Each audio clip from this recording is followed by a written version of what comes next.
My seatbelt is secured, it's not ripped or torn, and it latches and unlatches properly. I have a 10 BC fire extinguisher secured, fully charged with the pin in place.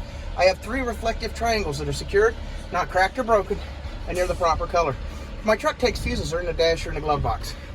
All of my windows, including my windshield, is secured, it's clean, it's not cracked or broken, and it's free of illegal stickers.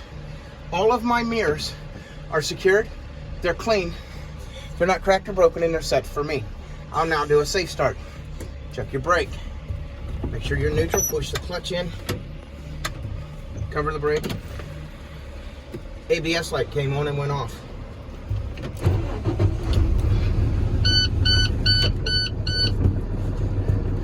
My water temperature is rising to a proper level. Make sure you point to these gauges. Water temperature is rising to the proper level. My oil pressure is rising to the proper level. If it didn't, within 5 seconds, I'd shut the vehicle off to prevent engine damage.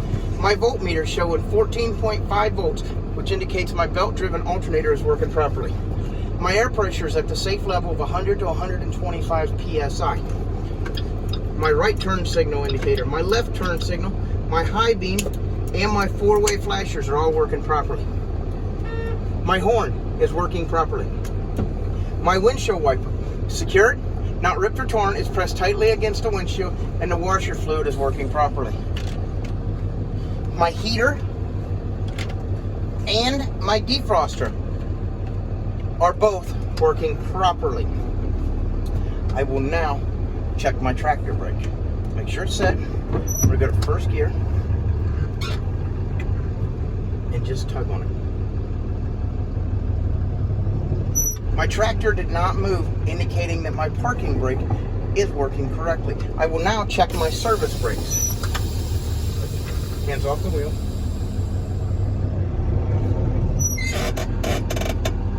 My steering wheel did not move left or right, indicating that my service brakes are working properly. I have between 100, not quite.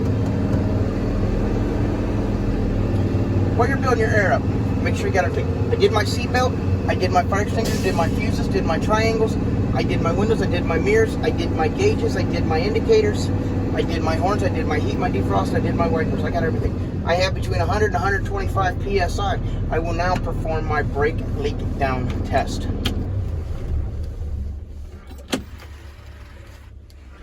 ABS light came on and went off.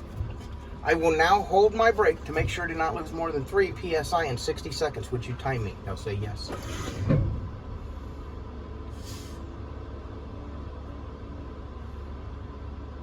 I have not lost more than 4 PSI. Do you want me to continue? They'll tell you no. Do not take your foot off the brake until they do. Sometimes they'll trick you and they'll say, give me another 10 seconds. Do you want me to continue? No. I will now fan my brakes from 60 to 70 to check for my low air warning light and or buzzer.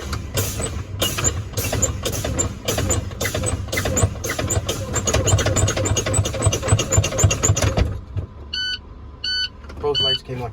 My low air warning lights and or buzzer have came on, indicating that they're working properly. I will now pump my brakes from 20 to 40 to make sure my spring brakes pop out. This right here is the only thing we care about. Nothing here matters. If a 747 lands on the hood, we don't look at it until this button pops. See that? My spring brake popped out, indicating that my service or my parking brakes are spring brakes. Jesus, my spring brakes are working correctly. This now concludes my in-cab. What do you want me to do with the key? Leave it in. Shut it off. Leave it in. Let's get some air buildup.